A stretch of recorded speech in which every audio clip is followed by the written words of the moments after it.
আমার নবীর পুরনো স্মৃতি যখন আল্লাহ তাআলা স্মরণ করিয়ে দেবেন তো আল্লাহ তাআলা বলেন আলাম ইয়াজিদকা ইয়াতীমান ফাআওয়া ওয়া ওয়াজাদাকা দাল্লান ফাহাদা ওয়া ওয়াজাদাকা আইলান ফাআগনা।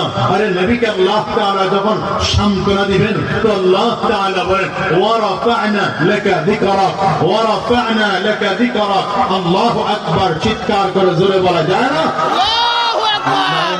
فرمان ألم نشرح لك صدرك منصوب है जी से ورفعنا لك ذكرك जिस जाति का